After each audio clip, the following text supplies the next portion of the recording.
the world's longest continental volcano chain has been found in Australia. This is by the Australian National University. And you can see it's on the eastern part of the continent. It's from the north all the way to the south. Hillsborough, Peak Range, Buckland, Spring Shore, Byrock, Begargo Hill, Griffin, Cosgrove, and then the island, often the tip of the island just south of that area. So, the longest continental volcano chain. They're finding new volcanoes all the time. Scientists discovered the world's longest known chain of continental volcanoes. It runs 2,000 kilometers across Australia, from the Whitsundays in North Queensland to near Melbourne in central Victoria. The volcanic chain was created over the past 33 million years in Australia as Australia moved northwards over the hotspot in the Earth's mantle. So this is another hotspot area and the crust moving over the hotspot. This is what the leader of the research, Dr. Rodri Davis from Australia National University, ANU, said. He said, we realized that the same hotspot that had caused volcanoes in the Whitsundays and the central Victoria region, and also some rare features in New South Wales, roughly halfway between them, said Dr. Davis from ANU Research School of Earth Sciences. He said the track is nearly 3 times the length of the famous Yellowstone hotspot track in the northern American continent. So it's 3 times longer than the hotspot in the Snake River Plain that we have. He said this kind of volcanic activity is surprising because it occurs away from tectonic plate boundaries, where most volcanoes are found.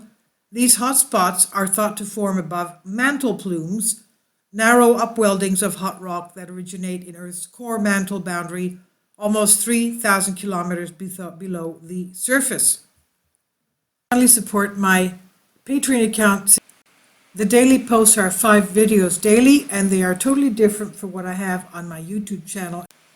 Thank you so much for your support and that you find all my content so interesting. You'll find the Patreon account details in the description box. And this odd-looking formation is what's called a volcano plug on this chain of volcanoes.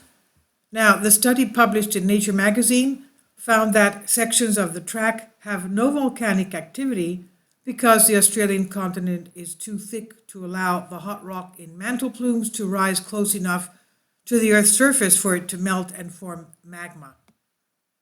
The research found that the plume created volcanic activity only where the Earth's solid outer layer, called the lithosphere, is thinner than 130 kilometers. These new findings will help scientists to understand volcanism on other continents and from earlier periods in Earth's history, said co-author Dr. Nick Rawlinson, now at the University of Aberdeen School of Geosciences.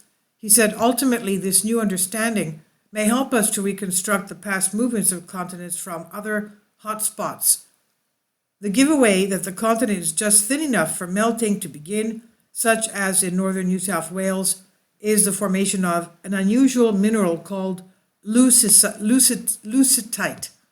The leucitite, found in low-volume magmas that are rich in elements such as potassium, uranium, and thorium, said co-author Professor Ian Campbell from ANU Research School of Earth Sciences.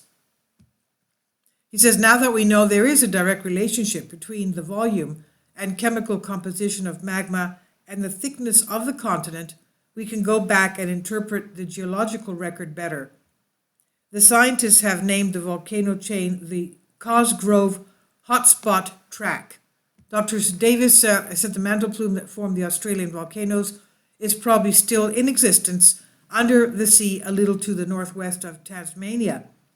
He said there are obvious observations of high mantle temperatures and increased seismicity in this region. This again is from Australian National University on phys.org. Please leave your comments. Thank you for your support.